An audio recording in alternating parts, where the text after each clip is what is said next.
We have the privilege of having Kim Hetherington here. This is just going to be a fantastic and informative segment. I'm sure you're going to love it. She's fabulous, and this is a really great topic. Kim's been a social worker with the Ministry of Children and Family Development since 1992. Her social work experience has included child protection investigations, family service, guardianship, resource social worker, provincial liaison to Gateway Autism Residential Program, the Fraser Region Dispute Resolution Consultant, an active member of FASD Collaborative Roundtable Committee, and her current position as a practice development consultant supporting East and South Fraser. Kim developed an expertise in the science of childhood adversity. Oh, man, I love that phrase. Childhood adversity, doesn't that describe half of what we do? And its impact on brain development through her extensive research and training. She successfully completed the neurosequential model of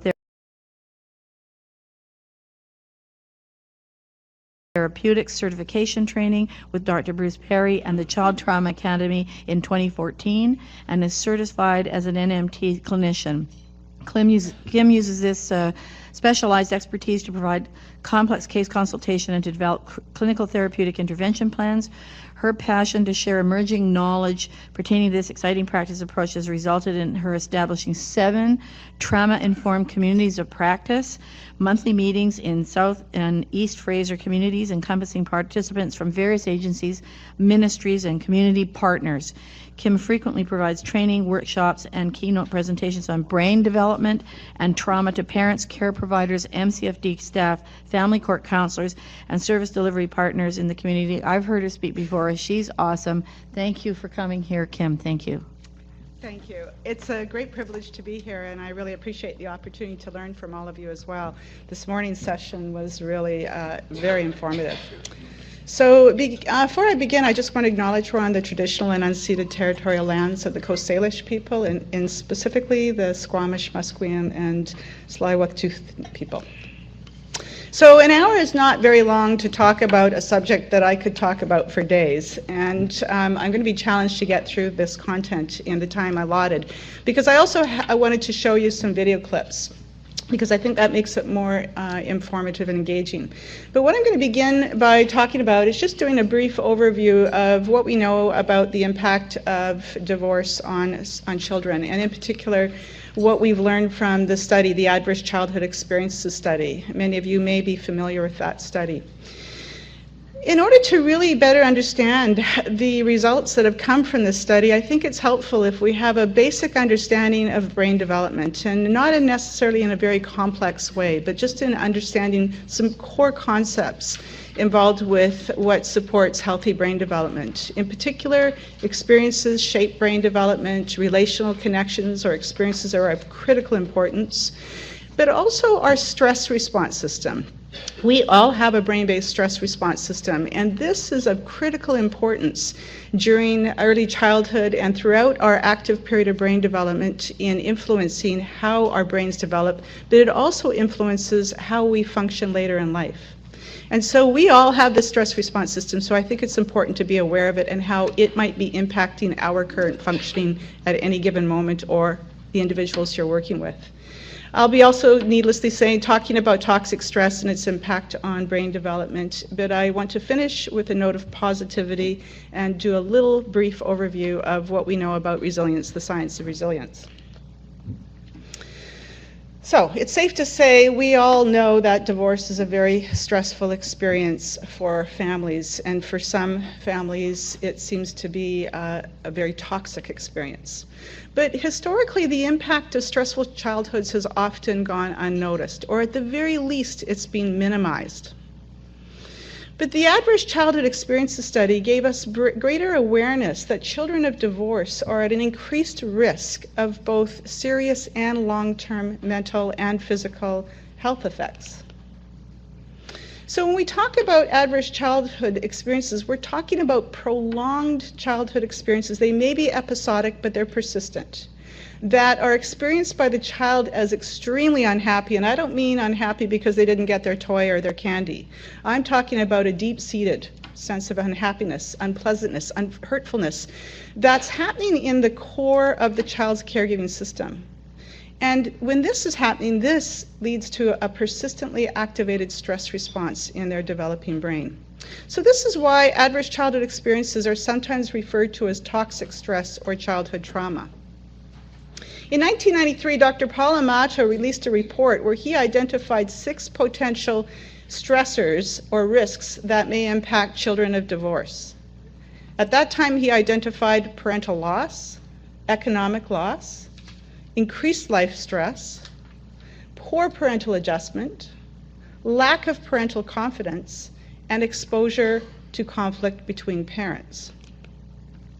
But it wasn't until the Adverse Childhood Experiences study came out that we really started to pay more attention and become more aware that childhood experiences are powerful determinants, for good or bad, on who we become as adults. The Childhood Experiences study began as a collaboration between the United States Center for Disease Control and Kaiser Permanente Health Services. It spanned over a decade. What they were doing was they were collecting information about individuals' experiences during their childhood before the age of 18, and then they were following them in this large medical clinic in San Diego. And their goal was to look at the impact, the effects of adverse childhood experiences over the lifespan. So this study is one of the largest that's ever been done. It began in 1996 with the first wave of voluntary participants, 17,000 individuals, half men, half women. 75 to 80% were college graduates. These were individuals who had access to a good health care plan through their job or through financial means. They had the financial ability to go to this large medical clinic where the study was conducted. And the results that this study obtained was so surprising and so compelling that it stimulated ongoing research. So this study has been replicated in many jurisdictions, both in the United States and throughout the world. In Canada, there was an Alberta ACE study. You can look it up online. It's also being replicated in Japan. And the results are very consistent and compelling. So when we talk about the ACE study, you'll often hear people talking about ACE scores. Now, when they're talking about an ACE score, what this is referring to is the initial study was designed to ask participants before the age of 18, did you grow up in a household where you experienced any of these 10 categories? They were not asked how many times did you experience something, give me details. They were just asked to answer yes or no, or I don't know, to any of these 10 categories. And these 10 categories had been identified after an extensive literature research, which at that time was identified as the most prevalent childhood adverse experiences. So if an individual answered yes, for example, to number 6, I grew up in a household where before the age of 18 I experienced loss of a parent through death, divorce, separation, or abandonment, that would be an ACE score of 1.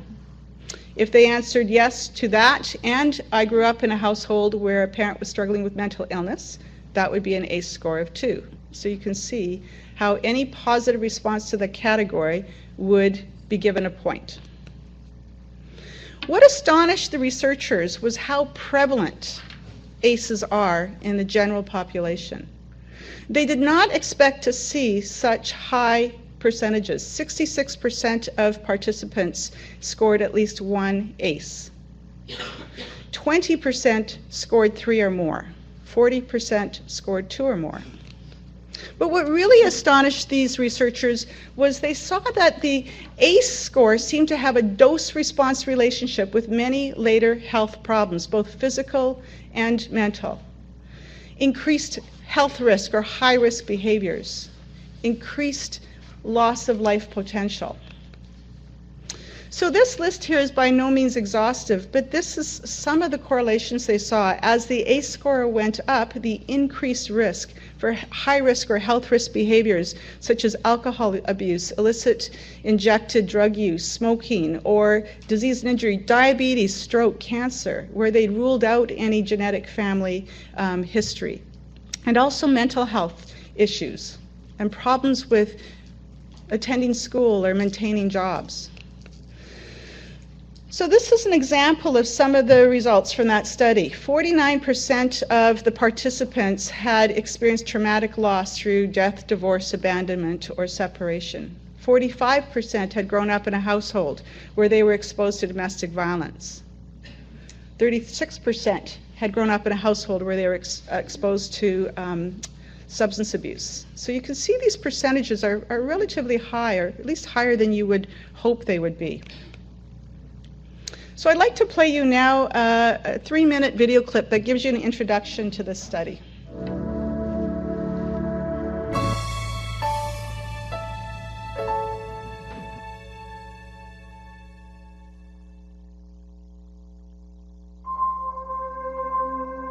Rob and Vince then began a collaboration that's ultimately become one of the foremost epidemiologic studies of long-term health impacts of child abuse and neglect. I think the most important thing that contributes to the information of the ACE study is simply the powerful nature of when people tell you the truth about their lives and you listen, you understand their life course.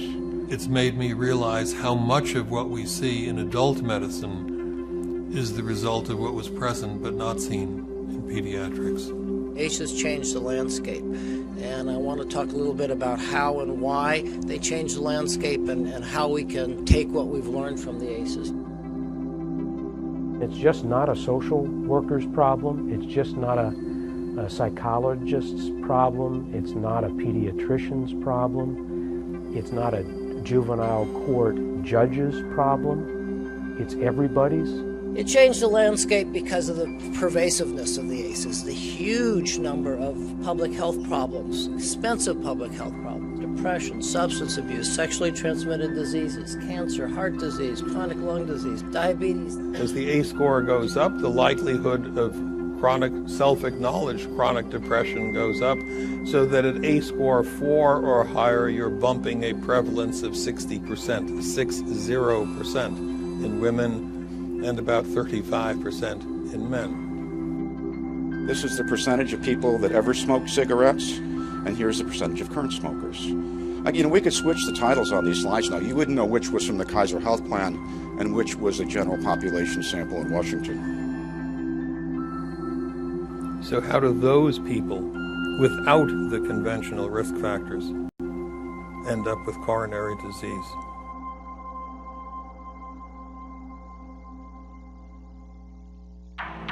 We have used this over an 8-year period with 440,000 adult patients. I believe that this is the most important thing you can ever do, which is begin to deal with this intergenerational transmission of adversity that causes so many problems in our society.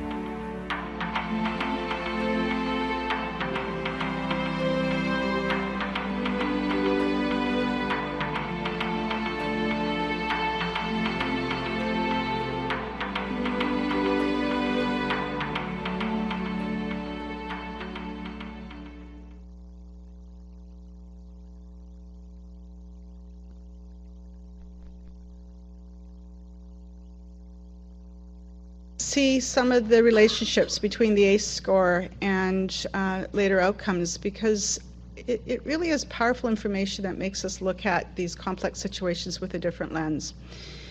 As Dr. Felitti in the video said, women who had an ACE score of 4 or more had a 60% increased risk for depression later in life, 35% increased risk in men. Likewise, there was a relationship between later antidepressant prescription use, and the average mean age of the participants in the study was 52, so this is why it's referencing 50 years later. There was an exponential or logarithmic relationship between the ACE score and the risk for suicide. And this, again, was an exponential relationship between the ACE score and intravenous drug use. A male child with an ACE score of 6 or greater had a 4,600% increased risk of later becoming an IV drug user. 4,600%. 78% of intravenous drug use by women could be attributed to the cumulative effects of childhood trauma. There was a linear relationship between the ACE score and being a risk of a victim of domestic violence. And likewise, the risk of perpetrating domestic violence. The most common form of domestic violence perpetrated by women in the household is violence against children. So we have a better understanding now of the mechanisms by which these adverse childhood experiences can have such a powerful influence on later health and well-being. It begins with understanding that the younger a child is when they're exposed to toxic stress or adversity in the absence of protective buffering from their caregivers, the greater impact it has on their developing brain. It impacts brain development significantly. But the problem is the impact is not obvious at the time. Likewise, it makes sense if a child's brain development has been impacted, we're likely going to see disruptions in social, emotional, and cognitive functioning. And this may be why we see increased health risk or high-risk behaviors. Perhaps this use of drugs or alcohol is a way of trying to manage what has become an overreactive, oversensitive stress response system in the brain that developed as a result of exposure to toxic stress. Unfortunately, this also leads to increased risk for disease, disability, and early mortality. In fact, early mortality by 20 years is seen in high ACE scores. So it's for this reason that exposure to ACEs has become recognized as the greatest public health concern. It impacts all of us. It impacts us economically, it impacts us socially, and it impacts people's life potential. So this is why it's important for us to ask, well, how do adverse childhood experiences exert such a powerful influence over later physical and mental health? And that means we also have to ask, do children experience stress the same as adults? Is that a question you ever wondered? Well, when we ask these questions, we also have to bear in mind that it is an individual's experience to an event, not necessarily the event itself, that is traumatizing. And this is a very important concept because two people can experience the same event, and one might experience it as a toxic stressor or trauma, and another may not. So bear in mind that when you saw those relationships, those bar graphs, there were a number of people that were on the other side of the bar that had high ACE scores but didn't develop those risk factors. They had resilience. So we have to be curious about, well, what gave them resilience? We have to bear in mind always that children are far more vulnerable to toxic stress than adults. It influences how their brains develop. As my mentor, Dr. Perry, says, the same sponge-like properties that enable our brain to absorb experiences such as language in the first 3 years of our life also absorbs chaos, threat, and fear with the same facility as absorbing language. And this is why exposure to toxic stress has a differential impact on a child's developing brain versus an adult's fully developed brain. Stress, toxic stress, literally influences how a child's brain develops, which obviously will then impact later mental and physical functioning. Again, to quote Dr. Perry, experiences can change the mature brain, but experiences during the critical period of early childhood organizes brain systems. So I'd like to play another brief video clip. This is from the Alberta Family Wellness website that gives a brief overview to the core story of brain development. Oops, I put it backwards? There we go. And these video clips I'm showing, these can all be found on YouTube.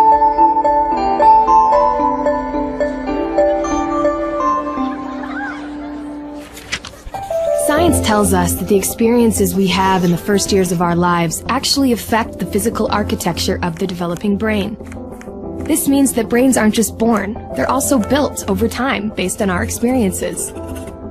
Just as a house needs a sturdy foundation to support the walls and roof, a brain needs a good base to support all future development. Positive interactions between young children and their caregivers literally build the architecture of the developing brain. Building a sturdy foundation in the earliest years provides a good base for a lifetime of good mental function and better overall health. So just how is a solid brain foundation built and maintained in a developing child? One way is through what brain experts call serve and return interactions. Imagine a tennis match between a caregiver and a child, but instead of hitting a ball back and forth across a net, various forms of communication pass between the two. From eye contact to touch, from singing to simple games like peekaboo. These interactions, repeated throughout a young person's developing years, are the bricks that build a healthy foundation for all future development. But another kind of childhood experience shapes brain development too, and that's stress. Good kinds of stress, like meeting new people or studying for a test, are healthy for development because they prepare kids to cope with future challenges. Another kind of stress, called toxic stress, is bad for brain development.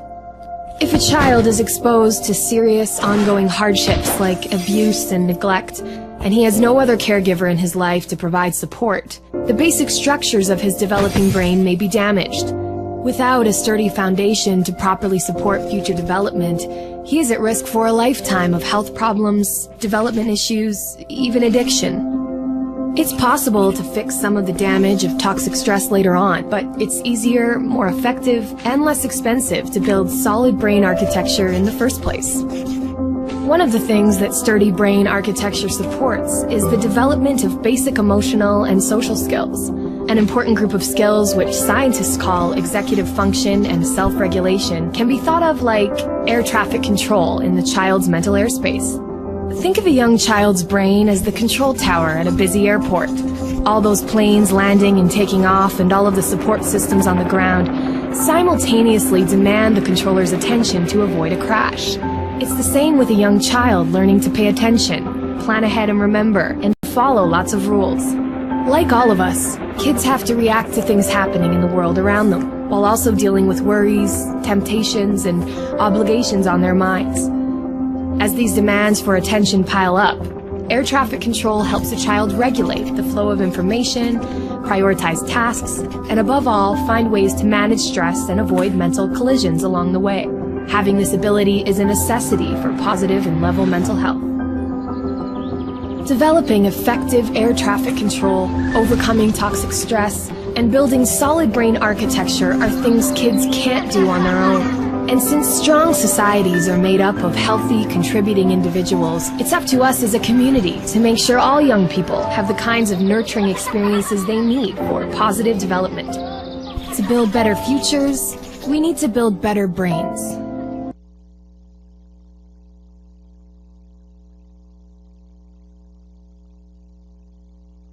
Sequential process in brain development. Our brains are built from the bottom up, from the inside out, from the back to the front, with the most primitive systems developing first and laying down the foundation for the more complex systems that develop later. We know the genetic material we inherit from our parents, our DNA, is of critical importance because that acts as a blueprint of our potential, of who we can become. But what influences the transcription of that DNA is the experiences that are happening when a mom is pregnant, and the experiences a child is exposed to right through while the brain is actively developing. Now, experiences are changing our brain right until we die. Right now, our brains are changing just based on the experiences we're having. But at this active period of brain development and organization, experiences are literally shaping the wiring of the brain. It's what we call use-dependent development. Another important concept to be aware of is there are sensitive periods of brain development. Different parts of the brain are most sensitive to experiences at different times during that period of development. They're critical windows in time where something must happen to support healthy organization of those systems. And we know that the first 4 years are the most sensitive period of development for the lower foundations, the brain systems that are going to have a powerful influence on how the rest of our brain functions for the rest of our life. So this slide gives you an idea of, if we think of the brain as consisting of 4 systems, and the brain is a very complex organ, and this is really simplifying it, but we can think of it as 4 major systems. In the uterine period, the brain stem and the cerebellum is the part of the brain that's most actively organizing. This is what we sometimes call the sensory area of the brain because all sensory input comes in through the bottom of our brain system, through our brain stem. This is the part of the brain that's responsible for keeping us alive, for our heart beating without us being aware, our pancreas working, our respiration, our blood pressure. So it makes sense that this part of the brain needs to be organized before birth so that a baby can survive outside of the womb. And that's why if a baby is born premature, because this part of the brain hasn't fully organized, they may need additional assistance in hospital until they're able to do some of those functions on their own. But the rest of the brain is now going through an incredible, exuberant period of growth. In the first 4 years of life, there's so much energy required to start to grow these lower systems that it takes approximately 60% of an infant's daily calorie intake supports their brain growth and development, compared to about 16% of an adult's. So again, if a child has got nutritional neglect or even emotional neglect, that's influencing how these lower brain systems are developing, because the brain needs certain experiences to stimulate it to make connections. So in the first year of life, the part of the brain that's most sensitive to experiences is the part of the brain where our stress response system originates. We know that our midbrain, which is called the safety brain in this slide, is responsible also for our reward. We have a reward system in our brain. Now this is developing rapidly in conjunction with the middle part of our brain, the limbic system, which is our attachment part of our brain, our emotional part of our brain. So the experiences a child is having in those first 18 months of life is influencing not only their development of attachment strategies, but it's influencing their brain-based stress response system, which I'll talk about shortly. The last part of our brain to fully develop and organize is our cortex. Now the cortex is developing throughout, but it's not actively really developing and becoming sensitive to experiences until later childhood, adolescence, and adulthood. And the last part of our brain to fully develop is the front part of our brain, the frontal orbital complex, which is where our executive thinking is, where our thinking part of our brain is, which is why teens, young adults sometimes do stupid things even though they shouldn't, because they don't have full cortex yet to act as a brake on this lower part of the brain, which is a bit like the accelerator. Now, experiences are important throughout brain development, but the most important experiences are those that are happening in our relational interaction, our attachment experiences. This is because we are born hardwired. We are biologically and instinctively driven to engage in relationships. And so the nature of a child's relationship is going to have a powerful influence on how their brain, their social, emotional, and cognitive development happens in the context of brain development. We know instinctively a young child needs caregivers to survive, but more importantly, a young child needs caregivers to help support healthy brain development. Our relational experiences during childhood literally influence how our stress response system develops, which, as I said earlier, influences how our brain functions on the whole. So this is why I think it's important to understand the stress response system. Our stress response system was designed to help us be able to respond to any potential threat, to any change in the environment that may be a threat. It was never intended to be activated persistently in the absence of attuned responsive caregiving in a good enough quantity and quality, such as what may happen in situations such as this. So we know now that when children are exposed to incredibly high levels of chronic stress or adversity in the absence of protective buffering from their care providers, it literally changes how the brain develops and influences how it functions. And we know this, we can see these changes that lead to brain-based changes in the stress response system, in our immune system, in our hormonal systems, and even down to how our DNA is read and transcribed. There's a whole area of research called epigenetics that's looking at this. So when we talk about stress, most of us tend to think of the word in the context of cognitive stress. Oh, I've had a tough day. What we're talking about is physiological stress, physiological arousal in our nervous system. Our physiological stress or arousal is the foundation of all behavior. It has a powerful influence on how our brain literally functions at any given moment. When we talk about these brain states, we're talking about a state that ranges from calm to fear. And we know that when we're in a physiological state of fear in our brain systems, it activates the fight, flight, freeze response. Another way of thinking of this is almost like a staircase, where at the bottom of the staircase you might be in a physiological state of calm, and throughout the day you're going up and down that staircase depending on what you're experiencing. And remembering stress is both positive and negative experiences. It's just not bad things. The excitement of things, or getting dressed, is stress, physiological stress. So let's say I had a good night's sleep and I woke up and I had enough time to sit down and have breakfast and read the paper. I moved from calm to engaged in my neurological stress system. And then I got caught up in what I was reading and lost track of time, and suddenly I heard a clock in the background and it made me think, oh my goodness, what time is it? I become alert. And then I recognize I'm running late. I might be late for my meeting. Now I'm in a state of alarm. This is how quickly we can move up and down that continuum. And maybe now I'm in such a high state of anxiety about being late for work that I'm not paying as close attention when I'm driving.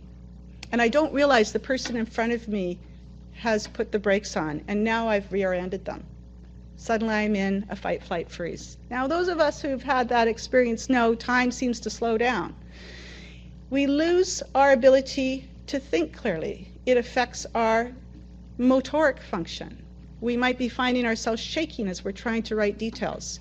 We might find ourselves not remembering, where is my insurance papers, even though I've stored them in the same place in my car for decades. It affects our ability to retrieve memory. It affects so many aspects of our brain function when we're in this high state of physiological arousal. It influences how we experience sensory input, how we're able to manage our emotions, and even right down to our ability to think clearly. When we're in a high state of physiological arousal, our cognition is not there as much as we think it should be. It literally, what happens is the blood is pulled down into the lower parts of the brain. And so we don't have the same amount of blood flow in the top part of the brain. And this is why when you're dealing with people who are in high states of arousal, they don't process information very well. It's not because they're not intelligent or they're not listening. It's their brain. It doesn't have the capacity to process it, or it may be storing it in a way that it's not easy for them to pull the memory out later. It affects memory consolidation.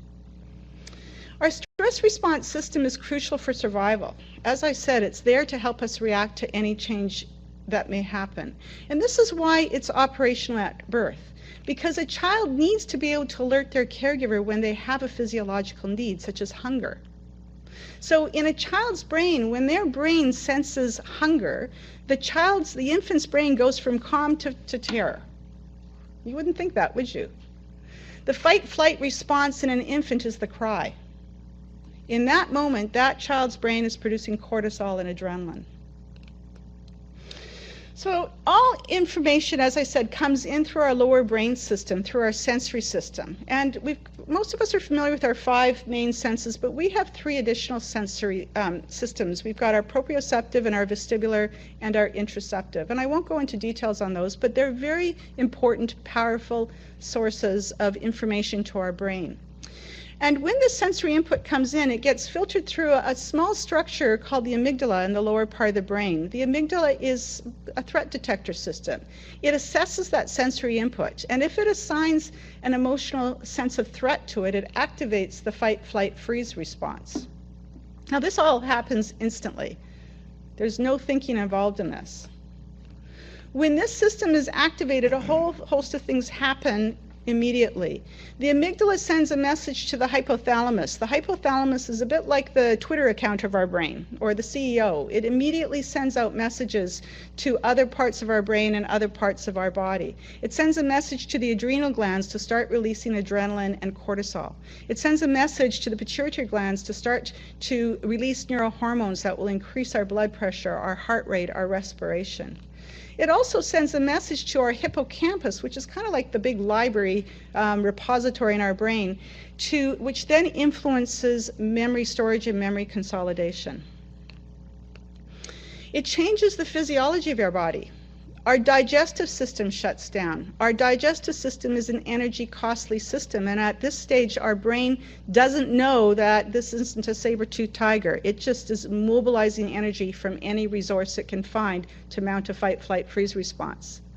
So you might see increased constipation or diarrhea or funny tummies or difficulty eating, lack of appetite. This is a sign that your brain is in a high state of stress. It also shuts down the immune system, which is another energy costly system. So again, if you're getting a lot of colds or it's taking a while to get over colds, that's a sign that you're in a high state of physiological stress. And as I said earlier, it pulls blood from the cortex, because thinking is an energy costly system. And in that moment, our brain needs to just react. And so if we don't understand how this stress system works, we may not be understanding the behavior of some of the clients we're working with. What's important to recognize, though, is that while babies and young children can experience stress, they don't have the brain-based capacity yet to manage the stress, what we call self-regulate. Self-regulation develops over the span of our brain development. We don't fully develop self-regulation until we're 25. Some of us are a lot older before we develop that. So they don't have the ability to soothe or turn off the stress system once it gets activated. They need their care providers to be their co-regulators. And this is why it's helpful to think of attachment as an external stress management relationship model, where the primary role of a child's attachment figure is to act as the external stress manager for the child, to support the child when the child's in these high states of physiological distress.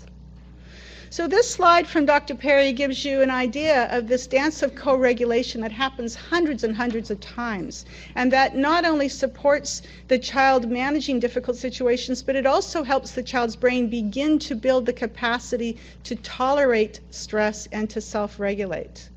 Now, by no means is this about being a perfect parent. There's no such thing. Research seems to indicate if you do this 30% of the time, that's good. But what we see here, let's say this is an infant who woke up hungry. The baby cries. The parent hears the cry. It immediately activates their stress system. They go from calm to alert. They move to the baby. They pick the baby up. They start to hold the baby close to them. They may be rocking the baby or soothing the baby. And that's what we call somatosensory input. Somato meaning body, that sensation of being soothed and rocked and hearing the rhythm of a parent's heart is already starting to calm that baby's nervous system down. And as that baby's needs are being met, it brings the baby's brain back to baseline, and it also ideally brings the parent's brain back to baseline when they've soothed their child.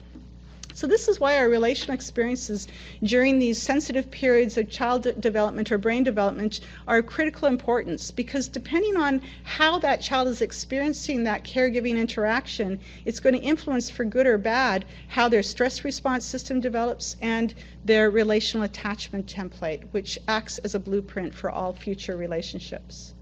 So this next video clip, which I hope plays, is a well-known one. It's called the still face experiment.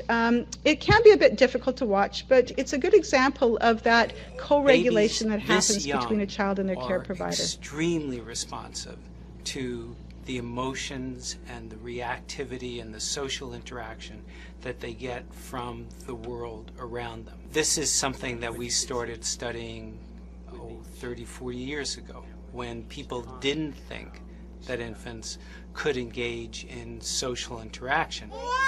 In the still face experiment, what the mother did was she sits down and she's playing with her baby, who's about a year of age. I'm like a girl. Oh. And she gives a greeting to the baby gives a greeting back to her. Yeah. This baby starts pointing at different places in the world, and the mother's trying to engage her and play with her. They're working to coordinate their emotions and their intentions, what they want to do in the world. And that's really what the baby is used to. And then we ask the mother to not respond to the baby. The baby very quickly picks up on this, and then she uses all of her abilities to try and get the mother back. She smiles at the mother. She points because she's used to the mother looking where she points. The baby puts both hands up in front of her and says, "What's happening here?" She makes that screechy sound at the mother, like, "Come on, why aren't we doing this?" Even in this 2 minutes, when they don't get the normal reaction, they react with negative emotions, they turn away, they feel the stress of it, they actually may lose control of their posture because of the stress that they're experiencing. Okay. I'm here. And what are you doing? Oh, yes. Oh, what a big girl. It's a little like the good, the bad, and the ugly. The good is that normal stuff that goes on, that we all do with our kids.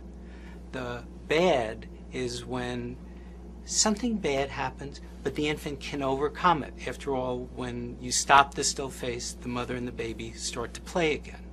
The ugly is when you don't give the child any chance to get back to the good. There's no reparation, and they're stuck in that really ugly situation.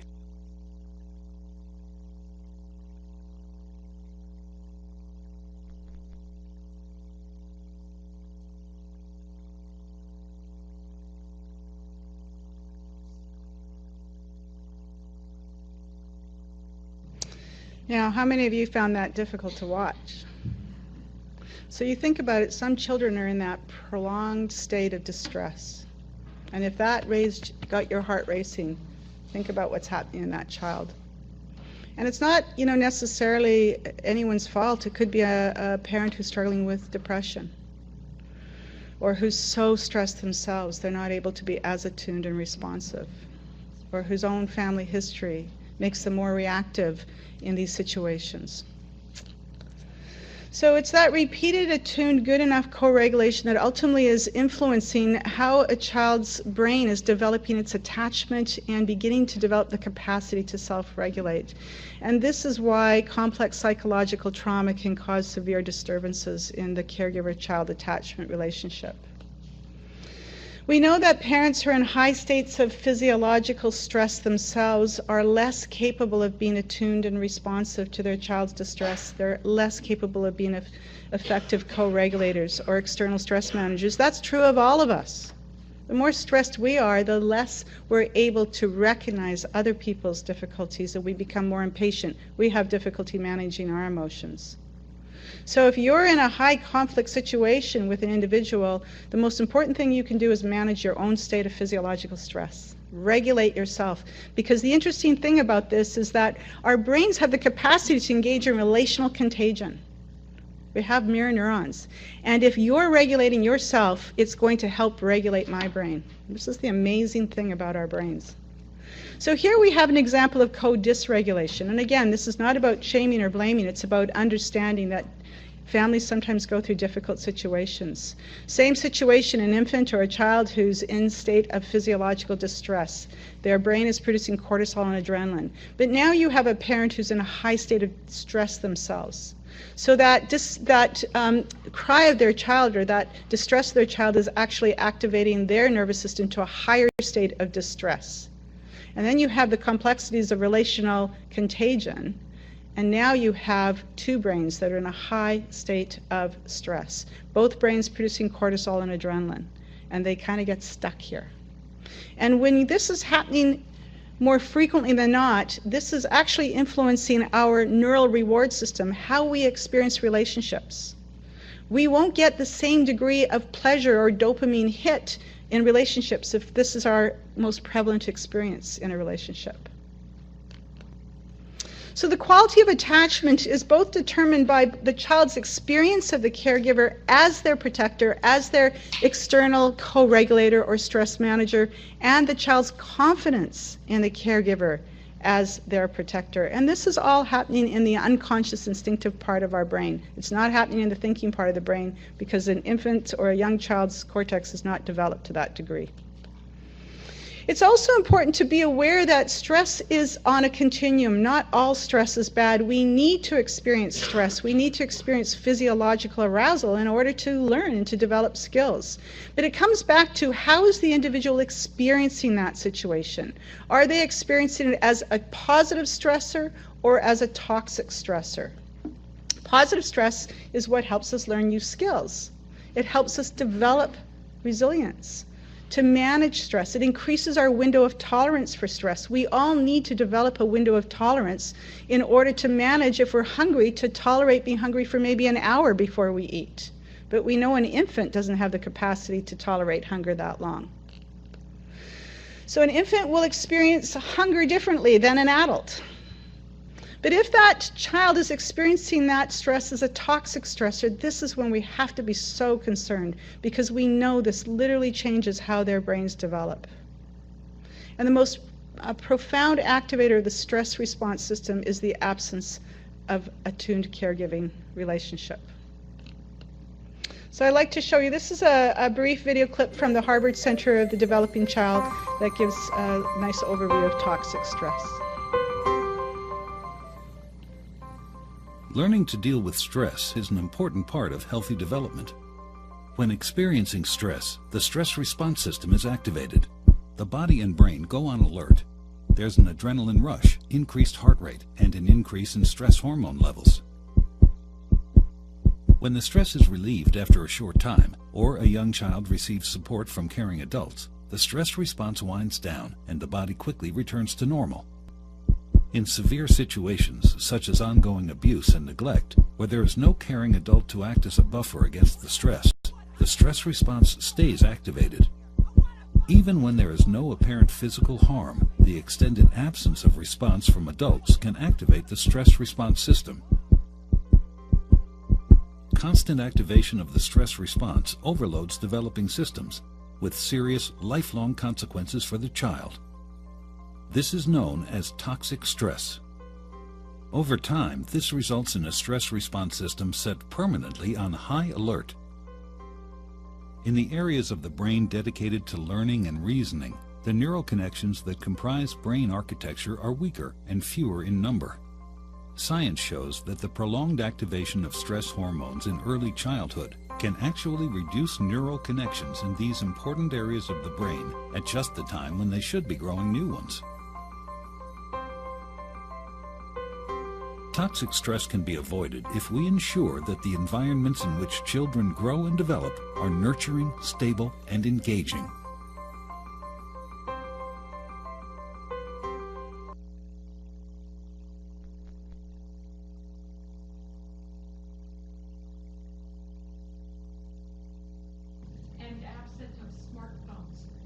Yes, and don't get me started on that. Electronic overexposure to electronic screens is probably one of the greatest toxic stressors that the general population has been exposed to right now, and we don't realize it. It's overstimulating to the nervous system, but it's overstimulating to adults' nervous systems. Think about what it's doing to a developing child's nervous system. I suspect this is why we're seeing such increases in the rates of anxiety disorders in our population. So adverse childhood experiences, we know, can lead to something that we refer to as complex trauma. Complex trauma is sometimes referred to as developmental trauma. It's a term that's used to describe both the exposure to chronic trauma or toxic stress and the immediate and long-term impact that exposure has on the child, particularly when it's happening in the context of the child's caregiving environment or social environment. The problem with complex trauma is it's often taking place at an early age when the brains are developing and are so sensitive, and the exposure is sustained. It may be episodic, but it's persistent. We know, again, when this is happening in the child's caregiving environment, when the caregivers themselves are not able to be protective buffers for their child because perhaps they're struggling themselves, that this can have a pervasive impact on development, on brain development. So much so that scientists now let us know that the child's brain-based stress response system becomes permanently changed. They develop what we call an overreactive stress response system. This is a stress response system that's hypersensitive, hyper-alert. Sometimes these children get mistaken for ADHD because it looks like ADHD behavior. But it's this part of the brain is constantly on alert for attention, and if you have a brain that's overly sensitive, it's going to influence, as I said, your immune system, your digestive system, your ability to learn. Repeated exposure to the stress hormones that are released when we're in these high states of stress, cortisol and adrenaline, literally changes our brain stress system. It changes the sensitivity. So it takes less stimuli to activate it. It's a bit like if you have a car that has an alarm that's so sensitive, if a leaf falls on the roof, it goes off. And this is why children who are exposed to toxic stress and who have minimal protective buffering from their caregivers develop an overreactive and overly sensitive stress response system.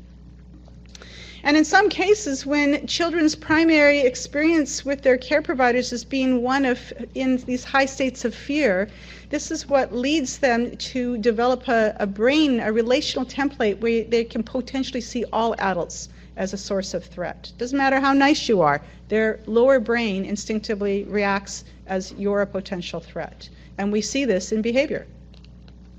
This could be behavior in a child, an adolescent, or an adult.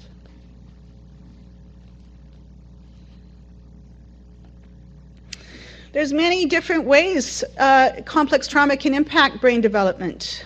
We can see this overreactive stress response. We can see impairments in attachment to relationships, difficulties with emotional response or managing one's emotions, difficulty with thinking and learning, memory consolidation, behavioral control difficulties. Now, when you're struggling with all that, it makes sense that you'd have a poor self-concept and likely a poor sense of possibilities for your future. But it's important to also recognize that healing can occur. These ACEs, the impact doesn't have to last a lifetime. We can break these cycles, but it begins with understanding how important safe, stable, nurturing relationships are in promoting healthy brain development and healing. And there's many other factors that are involved in how an individual experiences an event and how this may end up with them having vulnerability or resilience. The characteristics of the child, the age. The younger a child is, the more vulnerable they are. You know, when I started in my field at the time, we thought if a child was under the age of 3 and they had no cognitive memory of an event, that hopefully that wouldn't be too bad for them. But now we know it's the exact opposite.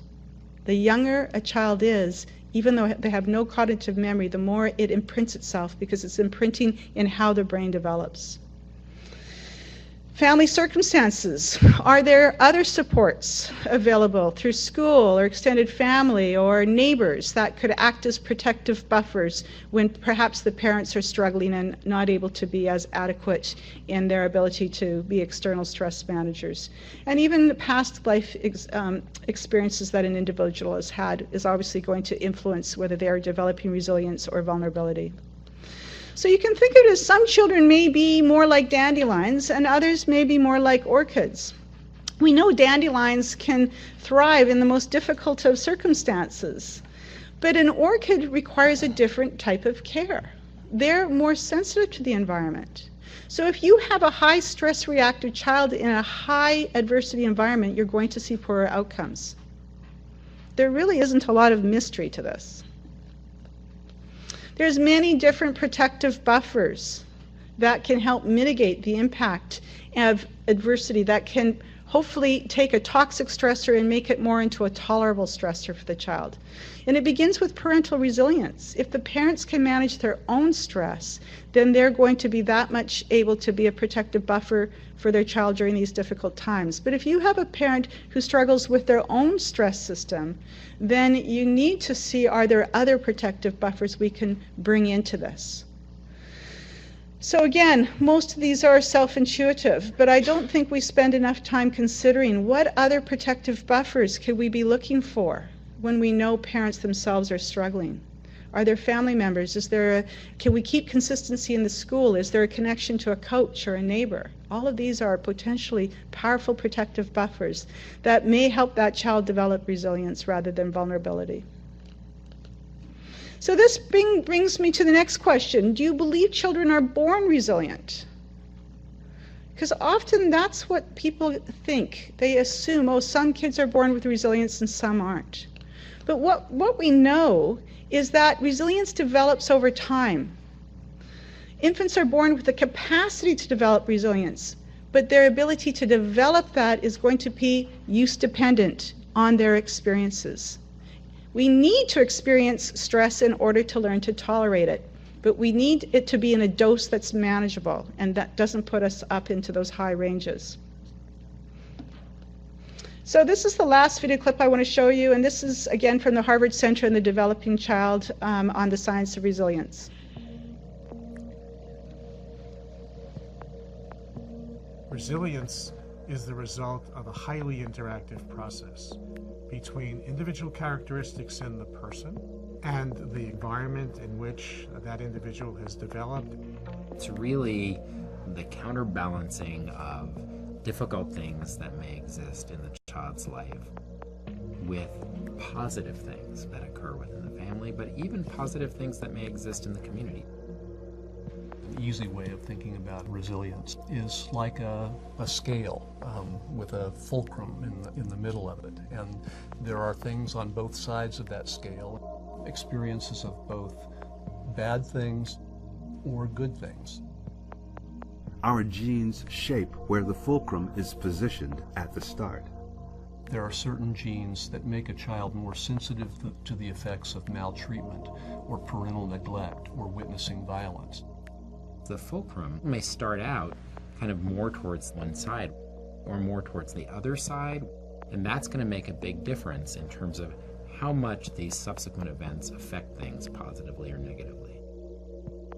Science tells us that experience moves the fulcrum, for better or for worse. Even though we are born with genes, genes will respond differently to certain environmental situations as opposed to others. What the genes are actually doing are turning up or turning down the expression of chemicals in circuits in the brain and the circuitry in the entire body that govern our responses to stress, to anxiety, to depressive symptoms. When positive experiences accumulate and children learn coping skills that help them to manage stress, the fulcrum can slide, so the scale tilts toward positive outcomes more easily. That's what resilience is all about. There's always an adult, or more than one adult, who is key to providing that relationship that helps to build resilience.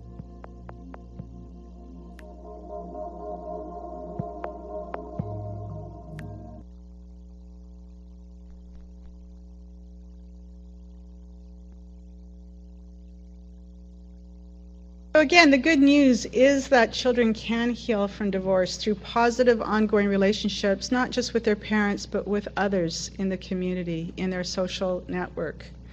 And you know, when I said that to develop a healthy attachment, you need to do that co-regulation about 30% of the time. The difference is that in that times when that co-regulation didn't happen ideally, it's about going back and repairing the relationship. The repair can be a powerful strengthener of the attachment system. But if a parent doesn't have the capacity to go back and repair the relationship when maybe they didn't sense, they weren't as attuned to their child in that moment, that's when it can lead to more detrimental outcomes. So I'm not going to belabor these points too much because I like to leave some time for questions, and I think this is intuitive, and I'm sure you're all doing this. But these are simple strategies to offer, and we've heard people talking about the importance of trying to help parents co-parent peacefully. Because this is all about, children are so sensitive to the stress of their parents. And even though they may not hear the conflict, they can sense through the nonverbal body language that we all project when parents or people are upset. And so again, when parents are in these high states of physiological arousal themselves, they're not thinking very clearly. They're in the lower part of their brain system. It's not their fault, it's what stress does. And so they may not be recognizing that what they're doing is actually harmful to their child. It's not that they're intending that, they're not understanding how their child is experiencing these situations. And so this is where we have to be aware, well, first we have to regulate their brain to help get them into their cortex before we try and explain this information to them. If you're trying to explain this to a parent who's in their lower or middle part of their brain, it's not going to be very effective. You need to regulate. We all need to be regulated to get into our upper brain systems, to be able to hear information, to process it, and to be able to store it in our brain in a way that we can retrieve it. So again, maintaining a healthy relationship with your child, well, I think most parents want to do that, but what gets in the way is their state of stress. I think that sometimes we put a lot of focus on getting services to the child instead of realizing we really need to be helping to regulate the parent. If we can help the parent manage their state of chronic stress, they're going to naturally be better able to be attuned and responsive to their child. Monitoring adolescents closely is very important because this is a time in development when adolescents naturally gravitate toward peers. That's normal. But if they're gravitating towards peers in a state of stress, they may be more vulnerable to start engaging in high-risk behaviors such as pot use or drug use or smoking as a way of coping with that stress. So again, so often we think of drug use and alcohol use as a problem when in fact it's an adaptive coping strategy for that individual to try and manage this chronically tuned up stress system in their lower parts of their brain that's influencing so much of their functioning, physical and mental. So teaching coping skills, empowering children, allowing them to have their voice. Empowering a child, it's not about giving them control, it's about helping them feel that they have choices and that they can speak their mind. Choice is what helps all of us when we're feeling overwhelmed. But we can't give too much choice, because if we give too much choice, that again sets us off into that high state of stress. So be mindful when you're having these conversations with children of their age and they're developmentally functioning. They may be a 6-year-old, but the stress might be causing them to be emotionally functioning more like a 2 or 3-year-old. So be mindful of that. Again, I think these are self-evident. Building connections. The more we can help that family system build connections with others who can also act as protective buffers for the child or for the parent, we're going to get better outcomes. And again, when we allow people to express their feelings without trying to take their feelings away, but just holding that space with them, we're building their tolerance to manage that emotion. That's a very important concept. One of the most powerful ways of regulating a person is just to acknowledge their emotion, but not moving in to fix it. Not moving into, well, this is what you should do, but holding space with them. Wow, you're having a really hard time. But to hold space with a person, to help them tolerate that distress, you have to be in a good state in your stress response. This is what often gets in the way with our ability to do that, is our state of distress in our nervous system makes us want to solve that problem to make it go away. So again, the regulation always begins here. And that's the therapeutic role we can play with any of the individuals we're working with. Helping encourage parents to model a positive outlook. Yes, we're going through a tough time right now, but things will get better. This won't go on forever. We all need to have a sense of hope. In fact, hope is one of the most powerful therapeutic tools you can give someone. It helps keep them in the game. And be patient. Remind parents that children's reactions to stress vary as widely as the types of stress that we can experience. There isn't a one-size-fits-all. What might work for one child may not work for another child. What one child might experience as a big stress, another child might experience that same event as a small stress. So we need to be very attuned to each individual and how they're experiencing things. So I wanted to leave time for questions or comments. And I welcome anyone's thoughts or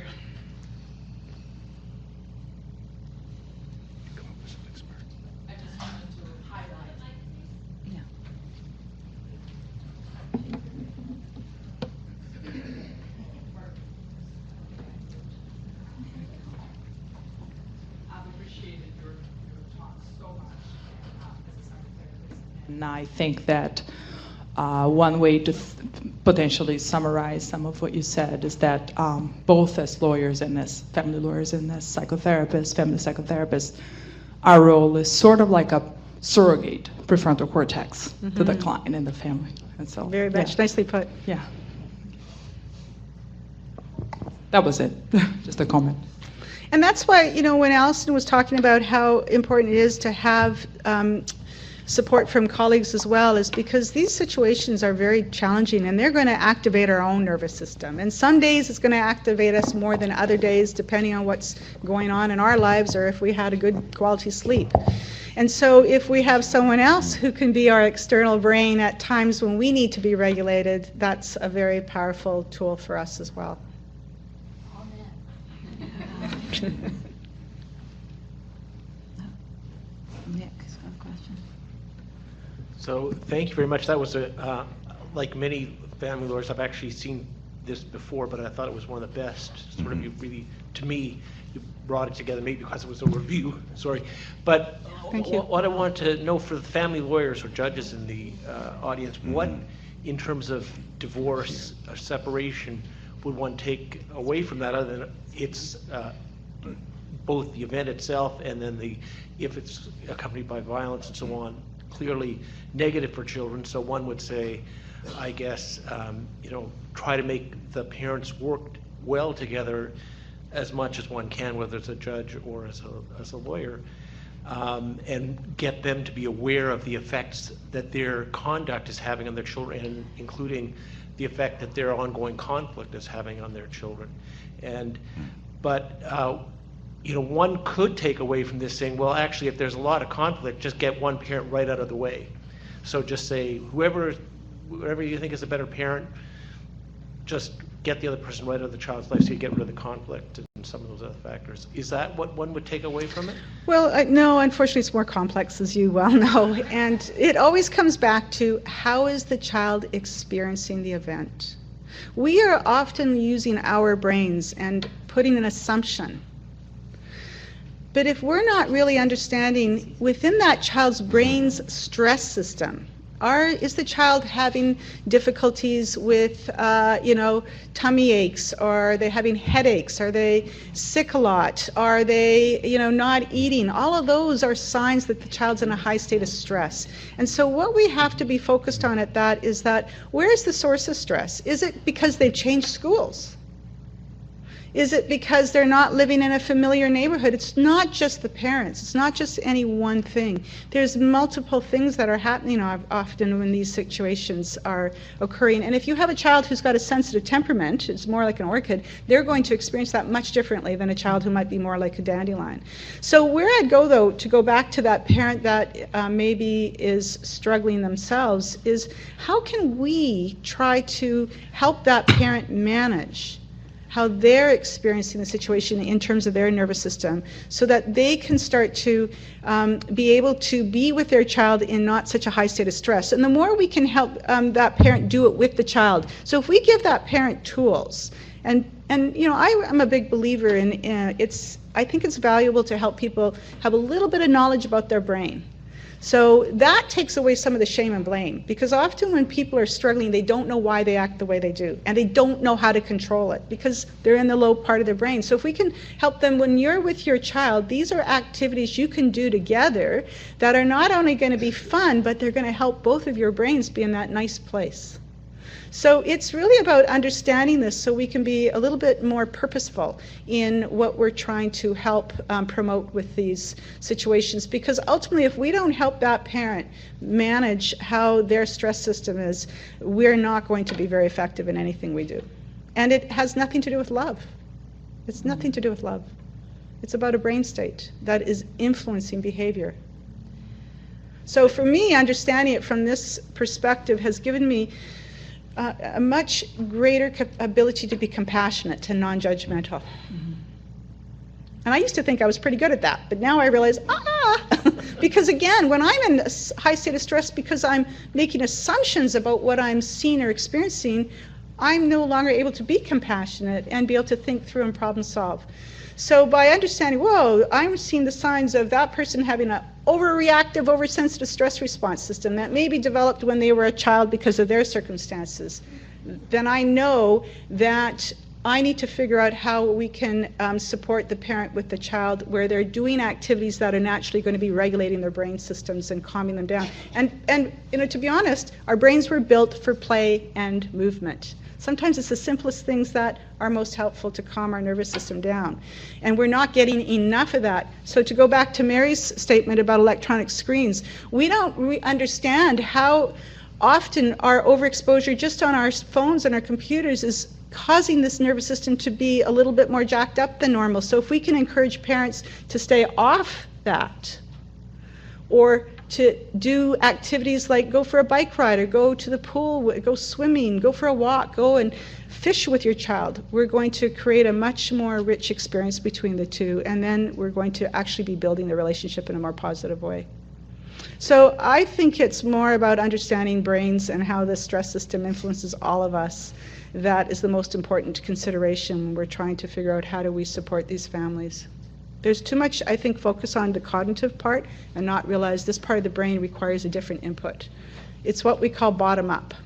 This part of the brain is all about sensory, it's about movement, sensory stuff that relaxes us. So you think about if you listen to music, some music you might want to listen to because it energizes you when you have to, you know, maybe you're going to go and work out and you want to be energized. And other music you might listen to when you want to relax. That sensory input is either up-regulating or down-regulating your nervous system. It's so fascinating.